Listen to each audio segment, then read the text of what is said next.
Iki, labai smagu Jūs pasveikinti pirmą kartą iš užsienio, San Franciskas, matom kokia graži gatvė.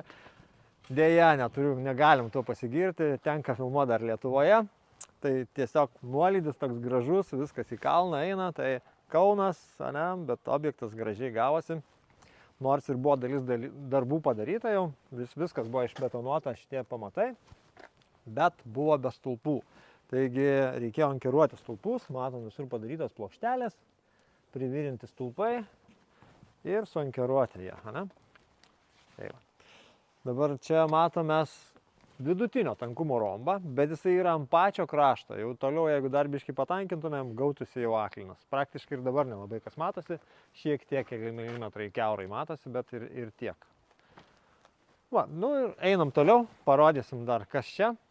Kadangi varteliai atsidaro į gatvę, o varteliai yra dideli, mes nieko nekeitėm, pagal tarpą kokį prisitaikėm, koks buvo, tokį ir palikom. Tai va, juostą uždengimo matom yra vidiniai daly ir atsidaro jie į gatvę. Tiek ir stumdomi vartai. Vėlgi buvo viskas jau padaryta, trinkelės sudėtos, asfaltas išbetonuotas, nieko mums čia krapštyti nesinorėjo, tai įdėjom atšvaitinį fotojutiklį.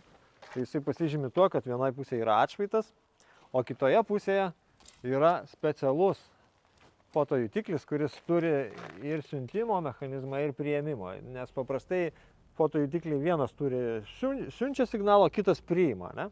O šitas du viename praktiškai. Dėl to jo kaina biški didesnė, bet kur kas pigiau gaunasi, nedarant kažkokių papildomų darbų.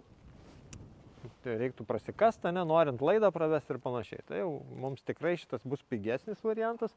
Ir jo gal toks, jeigu įvardint kažkokį trūkumą, tai gal, kad reikia kartais pasivalyti tą atšvaitą. Ypatingai pavasarį ir rudenį, kada rūkai, dulkės dar kažkiek apsineša tas atšvaitėlis. Ir kaip žinot, kad jau ten apsinešė negedimas, o tiesiog apšvaitas apsinešė.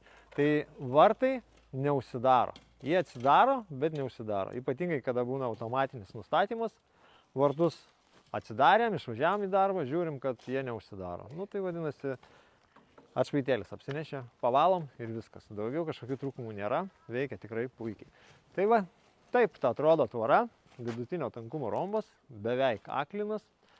Atkreipkite dėmesį ir pas jūs viskas priklauso nuo aukščio. Ne visada galima tilpti į tuos tikrus rėmus, kad ten, sakykime, vidutinio tankumo rombas, tai jau bus apie centimetrą tarbas. Nu, o šituo atveju daug mažesnis tarbas negu centimetras, bet jau taip yra. Nes kitu atveju reiktų dėti dar arba papildomą lankstinį, klientui toks variantas tiko, tai va tokį ir padarėm. Pasigražėkit.